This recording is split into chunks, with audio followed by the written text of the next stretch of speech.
never get tired of it. Proud to know that my father was the pioneer of Stax in Memphis. It's my inspiration.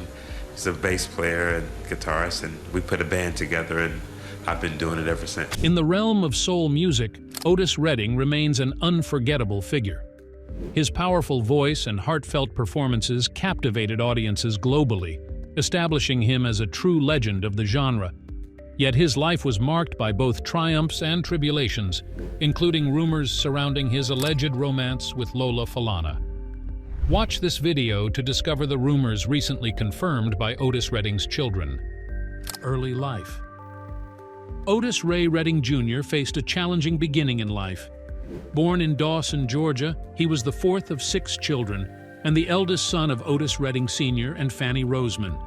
His father held various jobs, from sharecropper to working at Robins Air Force Base, and even preached at local churches. When Otis was 3 years old, the family moved to Tyndall Heights, Macon, a predominantly African-American public housing project. This move marked the start of Otis's musical journey. At Vineville Baptist Church, Otis began singing in the choir and started playing guitar and piano at a young age. But music wasn't his only pursuit. By age 10, he was also taking drum lessons, balancing his musical interests with his studies. Otis joined the band at Ballard Hudson High School, performed gospel songs on the radio, and won prizes in talent shows. Inspired by artists like Little Richard and Sam Cooke, Otis was driven by his passion for singing. However, adversity struck when he was 15. He had to leave school not due to academic or behavioral issues, but to support his family. His father's illness forced Otis to take on various jobs, such as digging wells and working at a gas station, all while continuing to pursue his musical dreams. Despite these hardships, Otis Redding's early struggles would ultimately shape him into the legendary musician he became. Rise to stardom. It all started in 1958 at a talent contest hosted by DJ Hamp Swain at the local Roxy and Douglas theaters in Macon, Georgia. Johnny Jenkins, a well-known guitarist, was in the audience that night and impressed by Otis's singing. Jenkins offered to help with Otis's band, and together they won Swain's talent contest for 15 weeks in a row with Otis's rendition of Little Richard's Heebie-Jeebies. Afterwards, Otis became the frontman for Pat to Cake and the Mighty Panthers, replacing Willie Jones. He made a name for himself in the music scene and briefly joined the Upsetters when Little Richard switched to gospel music. In 1960, Otis boldly moved to Los Angeles to release singles and find his unique sound. A year later, back in Georgia, he recorded Shout Bamalama, which established him in the music industry. A crucial moment came at Stax Studios in Memphis, where Otis recorded his own song, These Arms of Mine, in 1963. The heartfelt ballad resonated with audiences, climbing to number 20 on the R&B charts and marking the beginning of Otis Redding's rise to fame. His career soared as he recorded hits like I've Been Loving You Too Long and the album Otis Blue in just one day in 1965. Otis was known for captivating audiences with his soulful performances and became a regular at Stax. In 1967, Otis teamed up with Carla Thomas for a duet album that was a hit in the music scene. Not satisfied with just his own success, he produced Arthur Conley's Sweet Soul Music, reaching number 2 on the R&B charts. It seemed like everything Otis touched turned to gold. His work had a profound impact, inspiring fellow artists with his soulful sound. However, his career was not without controversy. Otis faced accusations of plagiarism, particularly concerning his major hit, Respect. Originally written and recorded by Otis himself, the song gained immense popularity when Aretha Franklin performed it. Franklin's rendition, which differed significantly from Otis's original, sparked disputes over songwriting credits.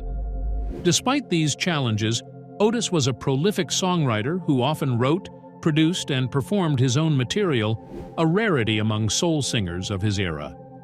His ability to excel as a complete artist was widely recognized in the music industry. He even started his own record label, Jodis, showing he was not just a star on stage but also a visionary behind the scenes. Alongside his career highs, Otis faced health challenges when he discovered a growth on his voice box in 1967. Most people would have thought that was the end of the road for him, because how can anyone sing with something like that? But Otis wasn't anywhere near of giving up, so he took matters into his own hands and tried all sorts of cures. Tea, lemon, honey, you name it. But nothing worked. Eventually, he was hospitalized in September 1967 at Mount Sinai Hospital in New York to undergo surgery. But by December of the same year, Otis was back in the studio, doing what he does best, singing his heart out. But beyond his music achievements, Otis was also known for his commitment to his wife during the challenges of fame.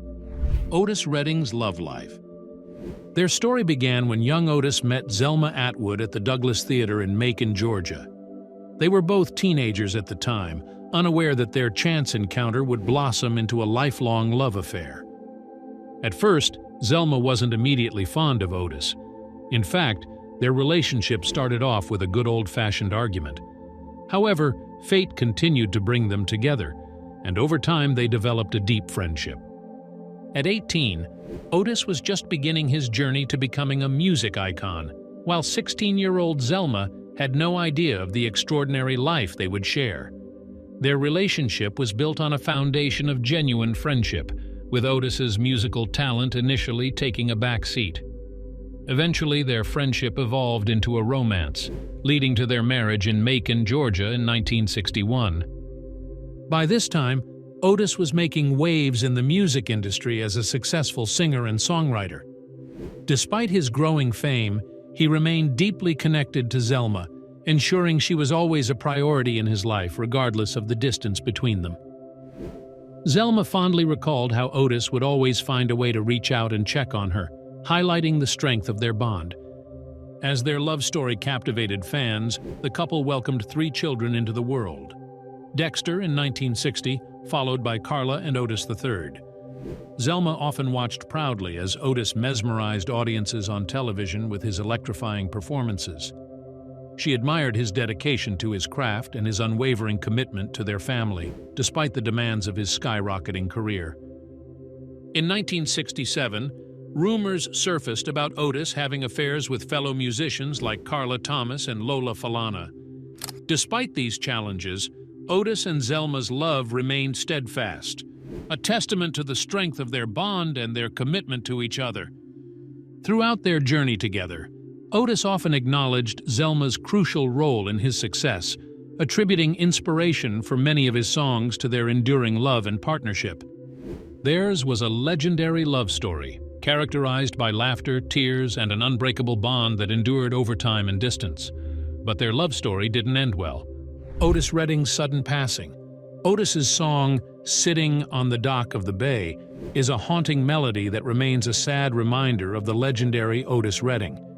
This iconic song holds a special place in music history, not only because of its soul-stirring lyrics and captivating melody, but also because it was written in the final days of Otis's life. In August 1967, Otis sought inspiration while living on a rented houseboat in Sausalito, California. There, with the help of Steve Cropper, a Stax producer and guitarist for Booker T and the MGs, he began crafting the lyrics to what would become one of his most beloved songs. The song was filled with raw emotions and depth, but they had no idea that their creation would become a lasting tribute to Otis. It was penned just days before his tragic end. The final touches to "Sitting on the Dock of the Bay" were made on December 7th, just 2 days before Otis's life was cut short in a devastating plane crash at the young age of 26.